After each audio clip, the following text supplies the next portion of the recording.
Is the idea here that surrealism and Dada are a salient counterexample to this literalist idea that art objects are just a sum of their qualities?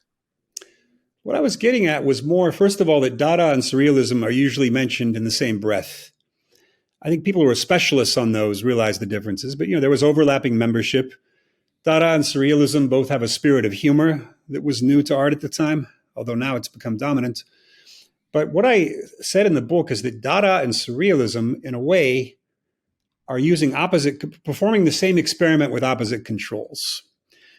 And so one of the critiques that formalist critics like Greenberg and Fried never like Dali and other surrealists, because for the 20th century formalists, what's important about modern art is that it's aware of the flatness of its medium. It's aware that painting is flat on a canvas and it shouldn't be trying to create three-dimensional illusions the way post-Renaissance art did.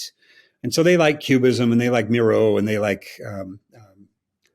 tend to like abstract art. And they see surrealism as just kind of a tired old academic art that simply uses funny content rather than traditional content. But the way I see it, that was necessary. That in order for Dali to be able to draw our attention to unorthodox content in his paintings, he needed to take for granted the traditional medium of representational oil painting. So in other words, Dali will paint things like flaming giraffes quite often in his paintings. Now try to imagine Dali doing that in a Cubist style. That would be mentally too busy. Too much would be going on, right? Already a flaming giraffe is something you're not expecting to see in a painting. But then if you also had to see it in the form of 17 different Cubist planes, it would simply be too confusing.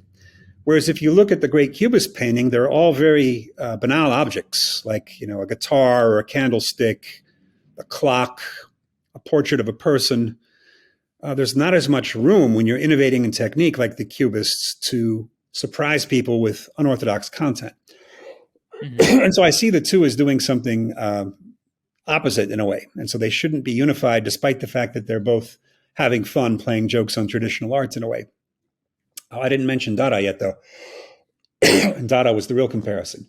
I meant to say that Dada, like the ready-mades of Duchamp, also use very simple objects. So Duchamp would not have been able to. What's that? Urinals.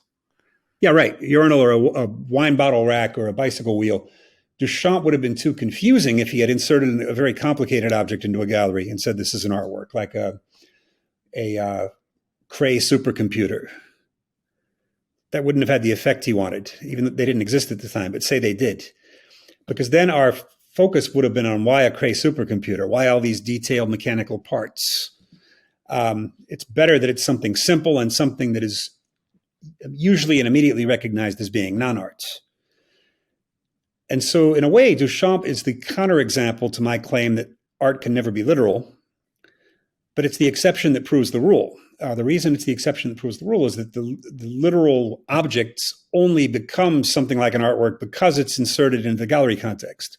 Right. None of us would encounter a urinal in a bathroom and say, oh, it's art. It has to be encountered in a situation where it's not supposed to be. There has to be a tension between the object and its context for that to happen.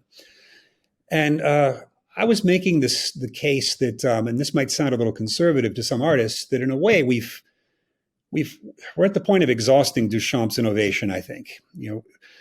Duchamp was doing that stuff around the time of World War I, and it made a bit of a stir in America. Didn't make much of a stir at all in Europe because people were occupied with Cubism and the movements that came after, abstract expressionism.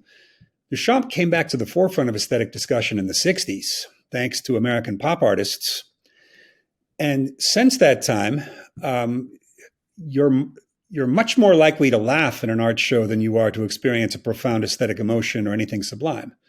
You're more likely to chuckle at the cleverness of what some artists came up with, like Damien Hirst putting a chunk of rotting meat in a gallery and flies are getting electrocuted as they come in. You're more likely to laugh at his cleverness than to have what we would normally call an aesthetic reaction to that. And in a way, I think that has commandeered the arts. And I think it's likely that something different from that is about to happen. That's already been going for 50, 60 years. That's become its own kind of orthodoxy. So I was exploring the idea that maybe surrealism is a way out of that, because it's just at least it's somewhat familiar, but it's at least a little different from what the Dadaists were doing.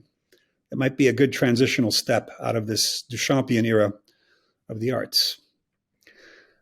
One of the ideas that came out.